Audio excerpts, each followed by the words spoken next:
Yeah, I got used to this. Oh, I know we've got a little bit of a late start, but go ahead and call the Ways and Means Full Committee meeting to order. Chairman Knight, would you mind opening us up with a word of prayer, Mr. Chairman? Thank you. Y'all bow your heads. Dear Heavenly Father, we just thank you for this day. We thank you for the opportunity to come here and deliberate for the issues and policy that matters to Georgia. And if you will be with us, give us wisdom, give us discernment as we go about these deliberations. We ask for your blessing on this meeting. In thy name we pray. Amen.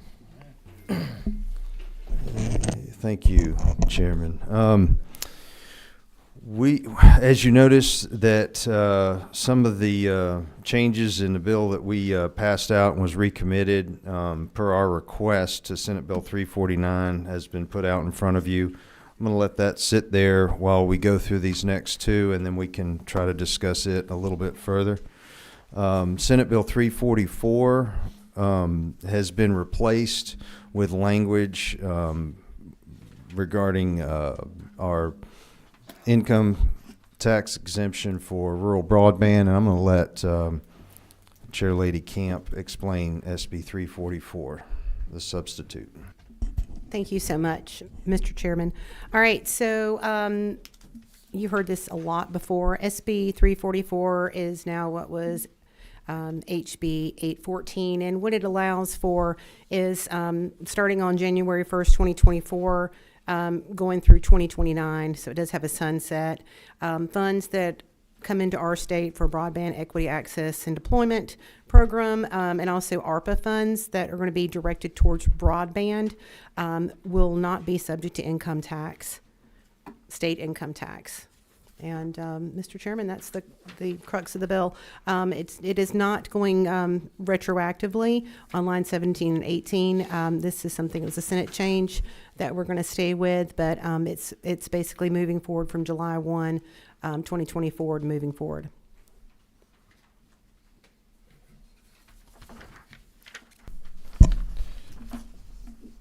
All right. Are there any questions on the substitute to Senate Bill 344 LC 500893S?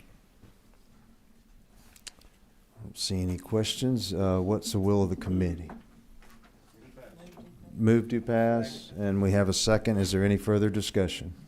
Hearing none, all in favor, please signify by stating aye. Aye. Opposed, like sign.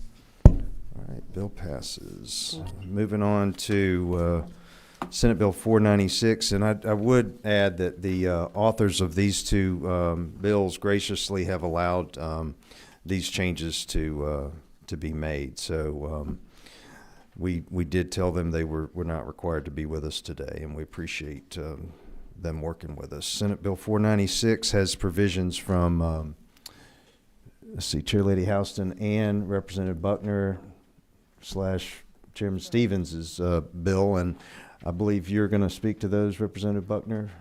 All right. What microphone number are you? All right. Okay. Thank you, Mr. Chairman. As stated, this is a combination of several bills about historic taxes, and if you'll look on lines 18 through 26, this was a change in the definition for communities to be able to go ahead and start on some historic projects without going through the complete process, and designating some of their communities as in historic significance, but not necessarily listed on the National Register yet, which they have said would be very helpful to them with projects. And then 39 through 42 does the extends the sunset for the residential tax credits. It would expire this year, and this would take it to 2029, which is a 5-year extension. And then lines 46 through 47 is the sunset being reset for Representative Houston's downtown historic development tax credit. So it's extending that sunset. Thank you, Representative Buckner. Are there any questions? I don't see any questions. What's the will of the committee? All right, we have a motion and a second on the substitute to Senate Bill 496 LC 500896S. Is there any further discussion? Hearing none, all in favor, please signify by stating aye. Aye. Those opposed, like sign. All right.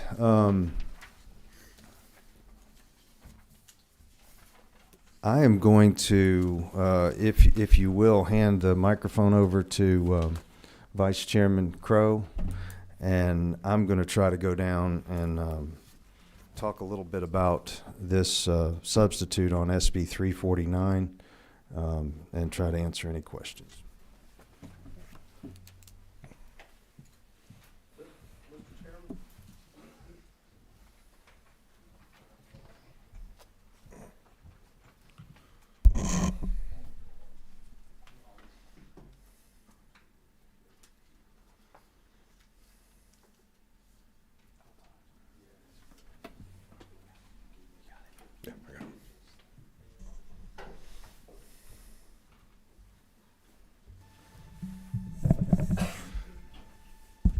All right, Mr. Chairman, floor is yours. All right. Thank you, Vice Chairman Crow, members of the committee. When we looked at this last time for a very brief period, we had two prior pieces of legislation that were included with some certain changes that well, as we work with the Senate, that we're trying to take a look at. And various suggestions from stakeholders. But we have, roughly three parts. The first section has a good bit, if not all the language that we approved out of House Bill 1031 that was carried by Representative Washburn. We have in the last part of this bill is a lot of the language that we had in House Bill 1115 with a few adjustments considering this new change, and then now have added similar language to Representative Camp's House Bill 1185. And I know that each would be able to, I think Representative Williams, Chairman Williams is the one who had 1115. So have each kind of agreed to, if they were here and available, to speak to those parts as best they could, I think. But I was going to try to let some of this just go through it a little bit myself, and they can correct me if for some reason I make any mistakes. But we look at the estimated rollback in Section 1 and kind of adjust some of the things on the notice that goes out, and then again on the bill. We ask that every appraiser appraise every parcel every 3 years.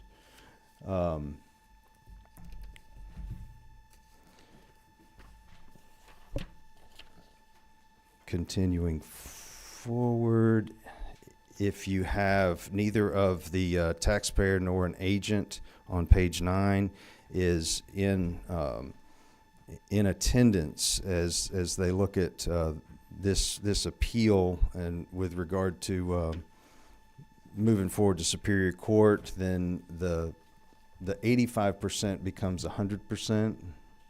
I think is the way that works. I think we have some of our assessors here that can speak to that. And then as we move into Section 2, instead of the opt-in provision, you'll see an opt-out on page 14. So if referendum goes out and then the public approves this statewide, it would require an opt-out provision from that local levying authority to opt out of that homestead exemption. And then the final section, if I can get to it, includes the FLOST, but it is only allowed in the event that a county and all of its cities opt in or don't opt out, if you will, for the homestead exemption, and it provides a chance at a loss for those entities. So that would reduce all property taxes. So you really are looking at some very historic potential property tax relief for the citizens of Georgia, and that's whether you're a homestead, a homeowner, or if this is property outside of your home. If there are some questions, I know there's some folks that have helped with language on this from various entities, and they may be able to answer them if I can't, but I'll do my best to try to answer those. All right, I think we've got Representative Washburn. Is that you, 24? Is that you, sir? Thank you, Yes, sir. Mr. Chairman. Mr. Chairman, I'm still puzzled by lines 35 through 37. I know we talked about that briefly. Notwithstanding any other provision of this chapter to the contrary, the transaction amount of the most recent arm's length bona fide sale in any year shall be the maximum allowable fair market value for the next taxable year, and that is stricken. And I know we talked about that some, and you were saying it has to do with the sales ratio, but I wonder if some of our folks from ACCG or the tax assessors could explain that to me a little more about why that needs to be done that way. It seems to me a sale, a bona fide arm's length transaction, is the best indicator of property value. And striking this means you could assess that property for more than what that recent sale was. Am I reading that wrong? Yes, no, that would be correct. If you want to step up to the podium, Mike, I'll turn it on for you. All right, you're good. Thank you. Thank you for the question. So the big problem with the language as it exists is it caused a divergence between the way the tax assessor's office appraises property and the way the Department of Audits requires us to appraise property based on their sales ratio analysis.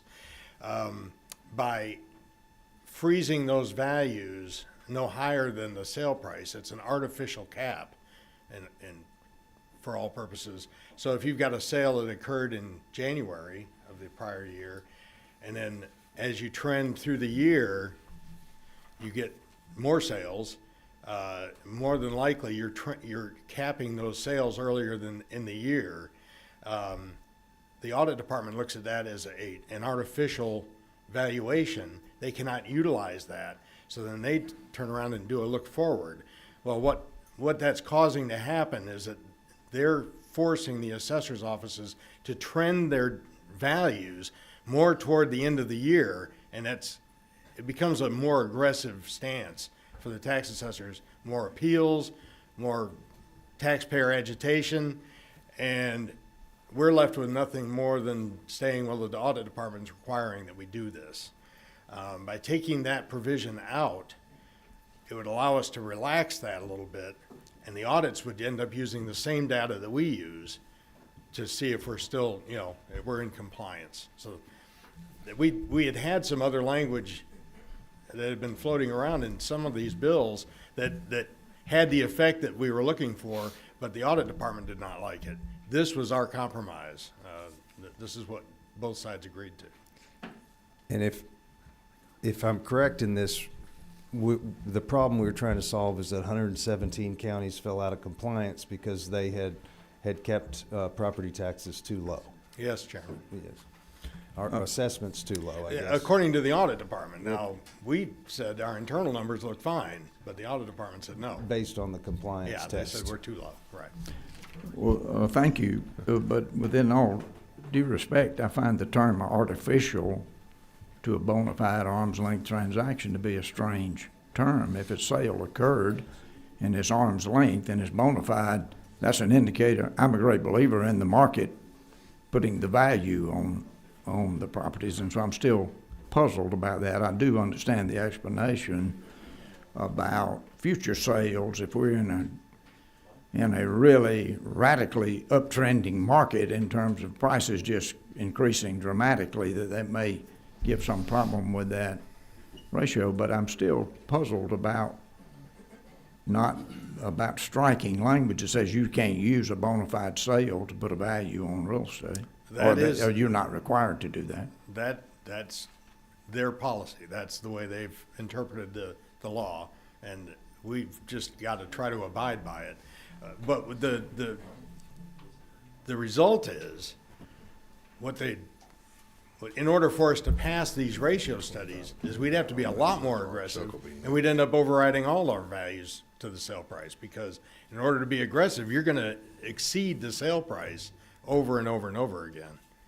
So, as you trend throughout the year, those sales that occur earlier in the year are all going to be, we're going to exceed the sale price on all of those, just to match the sale prices that are happening at the end of the year. All right, thank you for that. I appreciate it. I'm gonna move on, if you don't mind. All right, real quick. We got a are not motion. always in a circumstance where those prices are trending upward in such a dramatic fashion. That has been fairly temporary here recently. And at the end of the day, many of our constituents who we represent, who are paying these taxes, have to make the system more transparent and fairer. So thank you, Mr. Chairman. Thank you. All right, number 12, Chairman Martin. I'm going to weigh in on Chairman Washburn's remarks and wholeheartedly agree. I understand that. I think I understand. I've had some conversations with, and I'm getting to a question here, that with the ACCG on this, but it would seem to me that trying to help you with that language to get you in compliance is going to get us potentially get us an artificially high valuation across the properties, is it not? It may well pass audit, but it's artificially high. Yes. Okay, there you go. Yes is a good answer. I'm serious. I don't want to cut you off, but shouldn't we be going at how the statute that is how the audit department is required to get theirs and bring that back to reality? I mean, are you not supposed to value the property on, say, January 1st of that year? And I mean, there has to be a date certain when what your house is valued on that date. Yes, sir. Okay, so if my house is valued on that day, or if a property is valued on that date, and then later sells for more or less, that's not going to change the valuation of that house for that tax year, correct? Correct. But in here, you're saying that if the last arm's length transaction on that was January 2nd, you want to be able to, for your digest, push that up.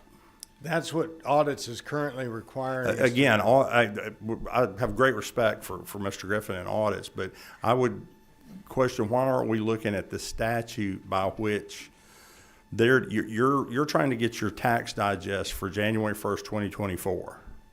The fact that they're comparing your tax digest, and Mr. Handel and I have talked about this, and he's providing some great information, but it is not true that they're doing their audit and comparison later in the year, sometimes 6-7 months later. They're using 2024 sales data to judge what our values are for 2024. And that's apples and oranges in anybody's case. Right. So why don't we tell them that they need to compare to see if you got it right January 1st?